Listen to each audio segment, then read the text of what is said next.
Ferrari just found something in China that could destroy Mercedes' advantage. Not a guess, not a theory, data. Because while Mercedes dominated the race, Ferrari was close enough to see exactly where they were losing. And what they discovered is the one thing no team wants revealed.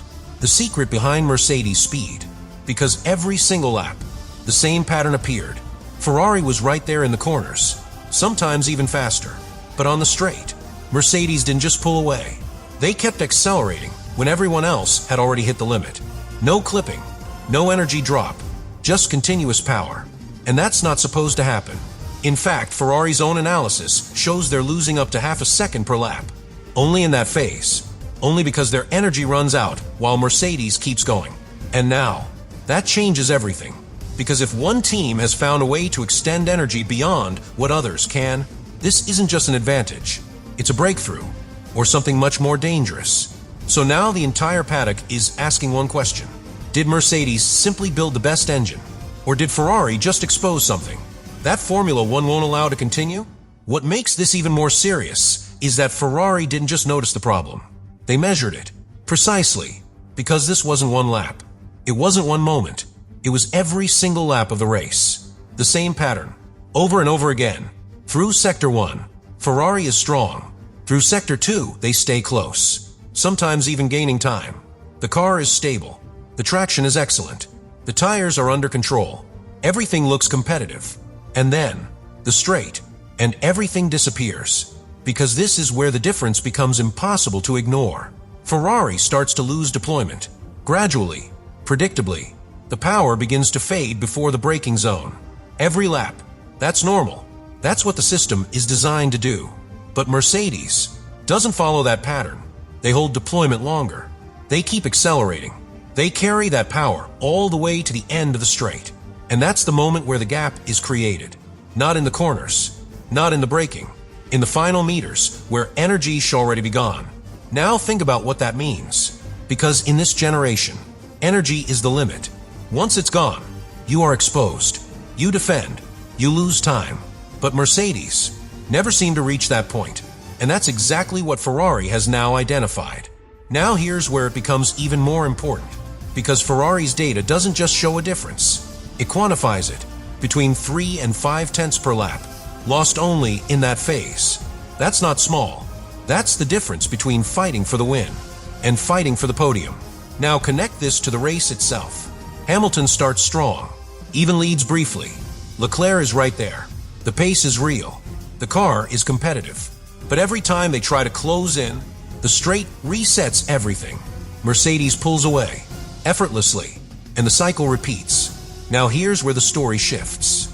Because Ferrari is not just accepting this as performance. They are questioning the mechanism behind it. Because if their system reaches the limit, and Mercedes doesn't, then something is different. Fundamentally different. Now imagine the discussions inside Ferrari. Engineers looking at telemetry, comparing deployment curves, analyzing exactly how long Mercedes can sustain energy, and asking one critical question. Why can't we do the same? Because if the answer is within the rules, they will copy it immediately. But if it's not clear, if it sits in that gray area, then they won't try to copy it. They will challenge it. And that's when everything escalates. Because in Formula One, you either replicate an advantage, or you force it to be limited. There is no middle ground. Now bring the FIA into this. Because this is exactly the kind of pattern they investigate. Not peak speed, consistency, repeatability, behavior over a full lap. And Mercedes is showing something that doesn't match the rest. Now imagine what happens next. More analysis, more pressure from Ferrari, more attention on how energy is deployed, and possibly a deeper look into how that system is being managed. Because if the FIA finds something unclear, they don't need to accuse. They clarify, they redefine, they close the gap. And when they do, everything changes. Now this is the real tension. Because Mercedes is not just defending a result. They are defending concept. A way of extracting performance that no one else has matched. And that concept is now fully exposed. So the real question is no longer about China. It's about what happens after.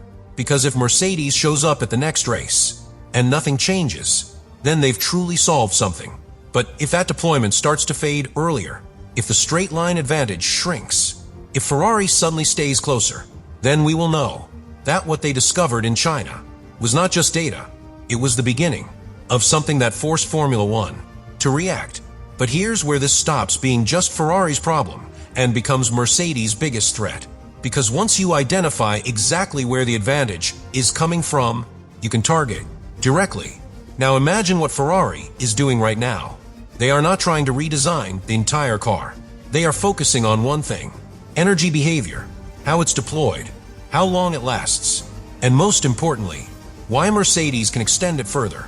Because if that difference comes from a specific technique, a specific system, a specific interpretation of the rules, then Ferrari doesn't need to guess. They can either replicate it or challenge it, and both paths lead to the same outcome: pressure. Now bring the rest of the grid into this. Because Ferrari is not alone. Red Bull is watching. McLaren is analyzing. Everyone is looking at the same data. And once multiple teams see the same pattern, it becomes impossible to ignore. Now this is where the situation escalates. Because Formula One is not just about innovation. It's about balance. And when one team breaks that balance too clearly, the system responds. Not immediately, not publicly, but decisively. Now imagine the FIA receiving this information. Telemetry comparisons, energy curves, clear evidence of different behavior. And one key question: why does one car not follow the same limits as the others? Because that question is what triggers investigations. Not accusations, investigations. Now here's the critical part. The FIA doesn't need to prove something is illegal to act. They only need to find something unclear, a gray area, an interpretation that goes beyond the intention of the rules. And once they find that, they close it. Now imagine the impact on Mercedes. If their advantage comes from a very precise way of managing energy, a specific interaction between the engine and the electrical systems, then even a small clarification changes everything. The deployment becomes shorter, the power fades earlier, the straight line advantage disappears, and suddenly, the gap is gone. Now, connect this to the championship. Because right now, Mercedes looks untouchable. China proved it, but that dominance is built on something very specific, and that makes it fragile. Because if you remove that one piece, the entire structure changes. Now imagine the next race under that pressure. Mercedes arrives. Same car, same drivers, but now, every straight is being watched. Every deployment phase is being analyzed. Every lap is compared to China. And that changes the environment completely.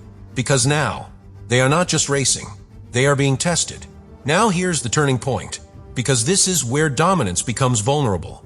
Not when others catch up, but when the system starts closing in. Now picture the moment. Race conditions. Mercedes leads again. Everything looks normal. Until a small change. The energy drops slightly earlier. The acceleration is just a bit less aggressive. Ferrari stays closer. Just enough. And that's all it takes. Because in Formula One, you don't need a massive drop to lose control. You just need enough. Now bring everything together. Ferrari didn't just lose in China. They learned. They identified the exact source of the gap. And by doing that, they turned Mercedes' biggest strength into their biggest risk.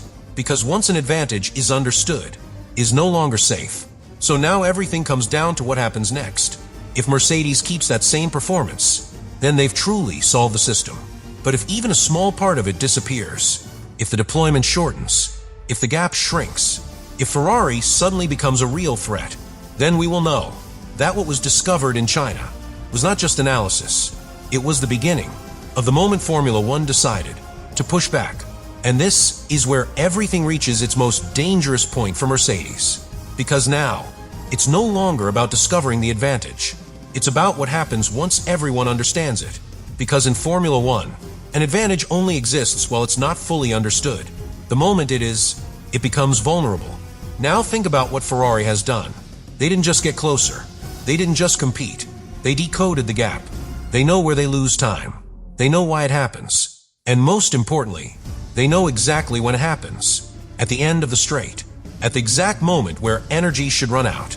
And that knowledge is power. Because now, they don't need to guess anymore. They can target directly. Now imagine the next phase. Ferrari arrives at the next race, not just trying to be faster, but trying to neutralize one specific advantage: energy extension, deployment duration.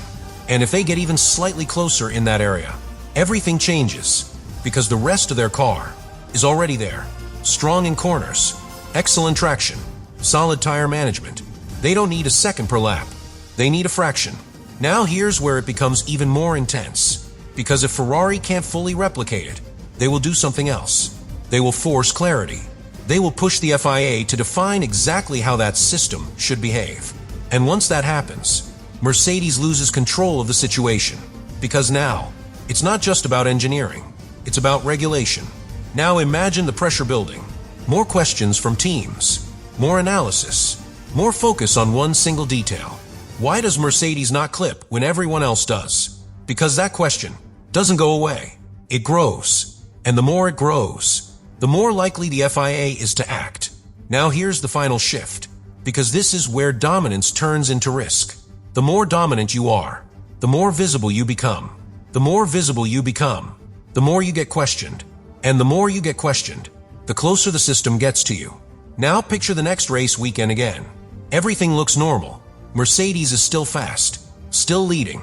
But now, there is tension, because every lap is being measured against China. Every straight is being analyzed. And if there is even a slight difference, it will be seen. Now imagine that moment. Late in the race, Ferrari is closer than before. The straight comes, and this time, Mercedes doesn't pull away the same way. Not as much, not as easily. And suddenly, the gap is still there. And that's when everything changes, because that one detail confirms everything. Now bring it all together. China was not just a race, it was exposure. Ferrari didn't just lose, they learned. They identified the exact mechanism behind Mercedes' dominance. And by doing that, they triggered the next phase of the season. Pressure, scrutiny, reaction. So now, there's only one outcome left to reveal. Not whether Mercedes is fast. That part is already proven. But whether that speed can survive being fully understood. Because in Formula One, that is the real test. Not reaching the top, staying there, when everyone knows exactly how you got there. And if Mercedes fails that test, then what we saw in China was not the beginning of dominance. It was the moment everything started to close in.